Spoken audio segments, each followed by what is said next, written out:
Hello students, welcome to World of Science. Next part 5. Start કરીએ. Second ફાઇલમ છે આપણું દ્વિઅંગી, જેને કહેવાય છે બ્રાયોફાઇટા. તો આ વર્ગની વનસ્પતિઓ દ્વિઅંગી વર્ગની વનસ્પતિઓને ઉભયજીવી કહેવાય છે. આ વનસ્પતિઓ ઉભયજીવી તરીકે ઓળખાય છે. આ વનસ્પતિના વનસ્પતિ દેહ જેવા કે મુખ્ય ભાગો, મૂળ, પ્રકાંડ અને પર્ણ, જેમાંથી પ્રકાંડ અને પર્ણ જેવા ભાગોમાં તે વિભાજિત જોવા મળે છે, એટલે કે વિભેદિત હોય છે, પરંતુ પૂર્ણ સ્વરૂપે વિભેદિત હોતું નથી. જસ્ટ સ્ટાર્ટિંગ થતી હોય છે વિભેદિત થવાની. એટલે આપણે કહી શકીએ કે પ્રકાંડ અને પર્ણ જેવા ભાગોમાં તે વિભેદિત થવાનું શરૂ થાય છે.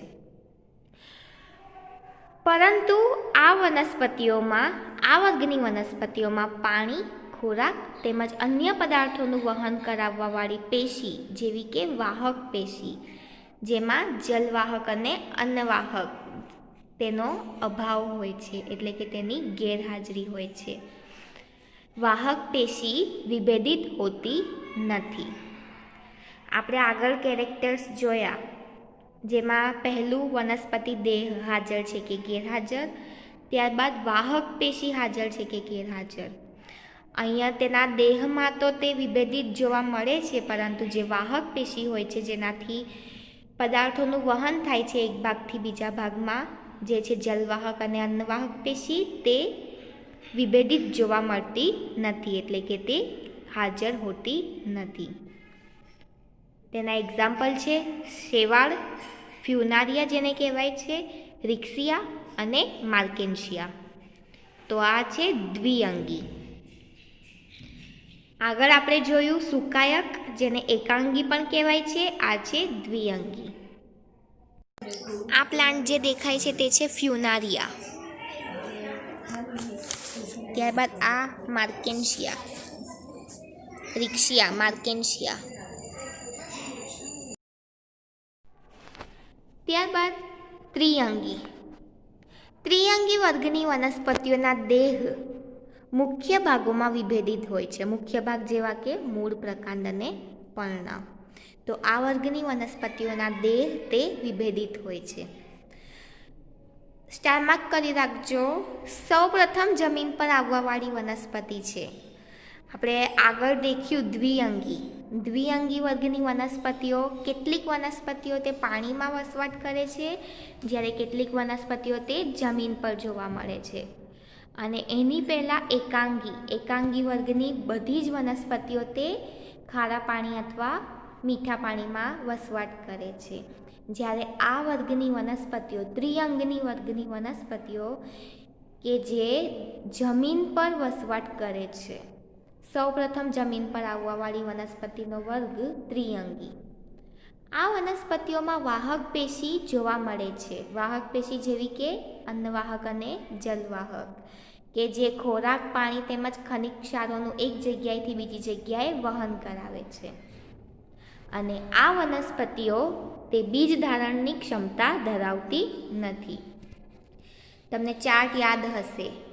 ચાર્ટમાં આપણે 3rd પોઈન્ટ લીધું હતું. બીજ ધારણની ક્ષમતા છે કે નથી. બીજ ધારણ ક્ષમતા ધરાવે છે અથવા ધરાવતા નથી. ધરાવતા નથી તો તેનું એક અલગથી જે ગ્રુપ બન્યું છે તે છે ત્રિઅંગી. તો આ વર્ગની વનસ્પતિઓ તે બીજ ધારણની ક્ષમતા ધરાવતી નથી. કઈ વનસ્પતિઓ છે એવી કે જે બીજ ધારણની ક્ષમતા ધરાવતા નથી? તો ઉદાહરણ છે માર્સિલિયા, હંસરાજ અને હોર્સટેલ. હોર્સટેલને ઇક્વિસેટમ પણ કહે છે. ઉદાહરણ ખાસ યાદ રાખજો, મિક્સ ના થઈ જાય ઉદાહરણ એકબીજામાં. તેના ઉદાહરણ છે માર્સિલિયા અને હંસરાજ. આ જે તમને દેખાઈ રહ્યું છે પ્લાન્ટ, તે છે હંસરાજ, ફર્ન જેને કહેવામાં આવે છે તે.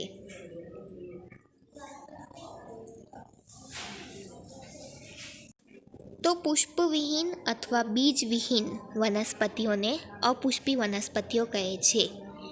એકાંગી, દ્વિઅંગી અને ત્રિઅંગી એ અપુષ્પી વનસ્પતિઓ તરીકે ઓળખવામાં આવે છે. ત્યારબાદ છે અનાવૃત બીજધારી. અનાવૃત બીજધારી જેને કહેવાય છે જિમ્નોસ્પર્મ. આ વર્ગનું નામ કઈ રીતે રાખવામાં આવ્યું છે? તો જિમ્નોસ્પર્મ. જિમ્નોસ્પર્મની સંધિ છૂટી પાડીએ તો એની સંધિ છૂટી પાડતા આપણને બે શબ્દ મળશે, જિમ્નો અને સ્પમા. જિમ્નો પ્લસ સમા ઇઝ ઇક્વલ ટુ જિમ્નોસ્પર્મ. તો ગ્રીક ભાષામાં જિમ્નોને કહેવાય છે નગ્ન, એટલે કે અનઆવૃત. ગ્રીક ભાષામાં જિમ્નોનો અર્થ શું છે? અનઆવૃત. અનાવૃત એટલે વિધાઉટ કવરિંગ, કવર હોતું નથી. જેનો અહીંયા એક શબ્દ મૂકવામાં આવ્યો છે નગ્ન.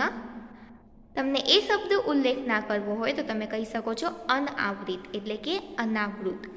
જ્યારે સ્પમાનો અર્થ થાય છે બીજ.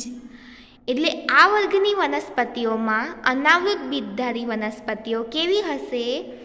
તો તે બીજ તો ધરાવે છે પરંતુ અનઆવૃત બીજ ધરાવે છે, એટલે કે વિધાઉટ કવરિંગ, કવર વગરનું બીજ ધરાવે છે. આપણે આને કયા કેરેક્ટર પર અલગ કર્યું હતું? તો બીજ ધારણની ક્ષમતા છે કે નથી? નથી તો ત્રિઅંગી, અને જો છે તો આગળ હજી બે ભાગ પડશે, અનાવૃત બીજધારી અને આવૃત બીજધારી. ત્યારબાદ આ વર્ગની વનસ્પતિઓ તેથી જ તે અનાવૃત બીજધારી તરીકે ઓળખાય છે, કારણ કે બીજ કેવા છે? અનઆવૃત.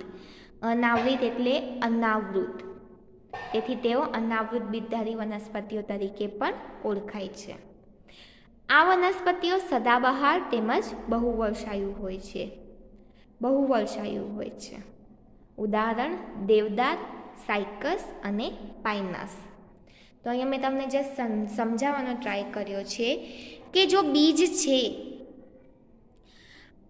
અને તેની બહારનું કોઈ પણ લેયર જોવા મળતું નથી તો તે બીજ વિધાઉટ કવરિંગ છે, એટલે કે અનઆવૃત, અનાવૃત છે. ઉદાહરણ દેવદાર, સાયકસ અને પાઇનસ. અને એવી વનસ્પતિ અનાવૃત બીજધારી. જ્યારે કોઈ બીજ છે અને તેની બહાર લેયર છે, લેયર શાનું હશે? ફળ. ફળ હોય, ફળની અંદર બીજ જોવા મળે તો એને આપણે કહી શકીએ છીએ બીજ કેવું છે? કવરિંગ છે, વિધાઉટ કવરિંગ નથી, એટલે કે તે આવૃત છે. એટલે આવૃત બીજધારી, કે જે આના પછીનો ટોપિક છે. તો જો બીજ વિધાઉટ કવર હોય તો તેને કહેવાય છે અનાવૃત બીજધારી, અનઆવૃત છે. જ્યારે કે બીજ કવર ધરાવતું હોય, કવરિંગ હોય તો તેને કહેવાય છે આવૃત બીજધારી, આવૃત બીજધારી વનસ્પતિઓ. હોપ સો તમને ખ્યાલ આવી ગયો હશે અનાવૃત બીજધારી અને આવૃત બીજધારી. અનાવૃત બીજધારી વનસ્પતિઓ નાની વનસ્પતિથી લઈને, નાના કદ ધરાવતી વનસ્પતિથી લઈને ખૂબ મોટી રાક્ષસી કદની વનસ્પતિઓ પણ હોય છે. દાખલા તરીકે અનાવૃત બીજધારીમાં મોરપીંછ, તમે મોરપીંછ તો જોયું જ હશે. ત્યારબાદ વિદ્યા, કે જેને થૂજા પણ કહેવાય છે, એ પણ અનાવૃત બીજધારી વનસ્પતિમાં જ સમાવેશ થયેલી છે. ત્યારબાદ ક્રિસમસ ટ્રી, ક્રિસમસ ટ્રી એ પણ એક અનાવૃત બીજધારીનો જ અંગ છે, એમાં જ સમાવેલ વનસ્પતિ છે. તો આવી ઘણા બધા પ્રકારની વનસ્પતિઓ જે છે કે જે અનાવૃત બીજધારીમાં સમાવેશ થયેલી છે. ત્યારબાદ વનસ્પતિ સૃષ્ટિનો જે લાસ્ટ વર્ગ છે તે છે આવૃત બીજધારી, જેને કહેવાય છે એન્જિયોસ્પર્મ. એન્જિયોસ્પર્મ જે શબ્દ છે તે બે ગ્રીક શબ્દોથી બનેલો છે. કયા બે ગ્રીક શબ્દો? તો એન્જિયોસ્પર્મને તમે અલગ કરો બે શબ્દમાં તો પહેલું શબ્દ છે એન્જિયો અને બીજું સ્પમા. એન્જિયોનો મતલબ જ થાય છે આવૃત, એટલે કે કવર ધરાવતું, કવરિંગ. જ્યારે સ્પમાનો મતલબ થાય છે બીજ. એન્જિયો પ્લસ સ્પમા આવૃત છે. કોણ આવૃત છે? બીજ. બીજ કેવું છે? આવૃત છે, એટલે બીજ કવર ધરાવતું છે. આ વનસ્પતિઓના બીજ ફળોની અંદર ઢંકાયેલા હોય છે. મેં તમને આગળ બતાવ્યું. બીજ શેમાં ઢંકાયેલું હોય છે? ફળમાં. એટલે કે બીજ જે છે તે કવર ધરાવે છે, એક લેયર ધરાવે છે. એ જ લેયર તે શું કોણ હોય છે? તો તે ફળ હોય છે. ફળ તે તેનું લેયર હોય છે, કવર હોય છે. એટલે આ વર્ગની વનસ્પતિઓના બીજ કેવા હોય છે? ફળોની અંદર ઢંકાયેલા હોય છે. તેથી તેઓને સપુષ્પી વનસ્પતિ તરીકે પણ ઓળખવામાં આવે છે. તો આ બીજનો વિકાસ ક્યાં થતો હોય છે? આ બીજનો વિકાસ બીજાશયની અંદર થતો હોય છે અને ત્યારબાદ તે ફળમાં પરિણમે છે. તમે જોયું હશે, તમે એપલનું ઉદાહરણ આપો તો તમે સફરજનને તમે વચ્ચેથી કટ કરો 2 સરખા ભાગમાં, તો તમને અંદર બ્લેક કલરના 2 બીજ જોવા મળશે. તે બીજ આ જ હોય છે અને તમે જોવો તો તેની બહાર, બીજની બહાર આખા બીજને કવર કરતું જે હોય છે તેને જ આપણે કહીએ છીએ ફળ, અને તેને ખાવામાં પણ આવવામાં આવે છે. એટલે બીજ જે કવરિંગ હોય અને તેનું કવર જે છે તે જ ફળ હોય છે. એટલે કે જે બીજ હોય છે તે ફળોની અંદર ઢંકાયેલા હોય છે. તેઓમાં ખોરાકનો સંગ્રહ બીજપત્રોમાં થાય છે. ખોરાકનો સંગ્રહ ક્યાં થાય છે? તો તેમના બીજપત્રોમાં. અને આવા બીજપત્રોના પ્રકાર કેટલા છે? તો તેના 2 પ્રકાર છે. બીજપત્રો પરથી 2 પ્રકાર પડે છે, એકદળી અને દ્વિદળી. એકદળી એટલે કે જેમાં એક જ બીજપત્ર જોવા મળે, એટલે કે એક બીજપત્ર ધરાવતી વનસ્પતિઓ, જેને એકદળી વનસ્પતિ કહેવામાં આવે છે. જ્યારે 2 બીજપત્ર ધરાવતી વનસ્પતિઓને દ્વિદળી વનસ્પતિઓ કહેવામાં આવે છે. એકદળી વનસ્પતિ અને દ્વિદળી વનસ્પતિનો થોડો આપણે ડિફરન્સ જોઈ લઈએ. તેના તફાવતના 3-4 મુદ્દા જોઈ લઈએ કે કઈ રીતે તે એકબીજાથી અલગ છે. તો એકદળી વનસ્પતિ બીજપત્ર કેવા છે? એક બીજપત્ર ધરાવે છે, જ્યારે દ્વિદળી વનસ્પતિઓ 2 બીજપત્ર ધરાવે છે. બીજ તો એકદળી વનસ્પતિના બીજને આપણે વચ્ચેથી 2 સરખા ભાગ કરીએ તો તેના 2 ભાગ ન થાય. જ્યારે દ્વિદળી વનસ્પતિના વચ્ચેથી 2 સરખા ભાગ કરીએ તો તેના 2 ભાગ થાય. એટલે 2 ભાગ ન થાય અને 2 ભાગ થાય. ત્યારબાદ મૂળ. તો એકદળી વનસ્પતિનું મૂળ કેવું હોય છે? તંતુમય મૂળતંત્ર, તંતુઓવાળું મૂળ હોય છે. જ્યારે સોટીમય મૂળતંત્ર તે કેવું દ્વિદળી વનસ્પતિઓનું મૂળ કેવું હોય છે? સોટીમય મૂળતંત્ર. ત્યારબાદ પ્રકાંડ. એકદળી વનસ્પતિઓનું પ્રકાંડ તે અશાખિત હોય છે, જ્યારે દ્વિદળી વનસ્પતિઓનું પ્રકાંડ શાખિત હોય છે. અને લાસ્ટ, તેમના પર્ણમાં શિરાવિન્યાસ, વેન્સ જેને કહેવાય છે, શિરાઓ. પર્ણમાં શિરાવિન્યાસ એકદળી વનસ્પતિમાં સમાંતર છે, જ્યારે દ્વિદળી વનસ્પતિઓમાં જાલાકાર છે. એકદળી વનસ્પતિનું ઉદાહરણ છે મકાઈ, જ્યારે દ્વિદળી વનસ્પતિનું ઉદાહરણ છે સૂર્યમુખી. આવી ઘણી બધી વનસ્પતિઓ છે જે એકદળી અને દ્વિદળી વર્ગમાં સમાવેલ છે. જય હિન્દ.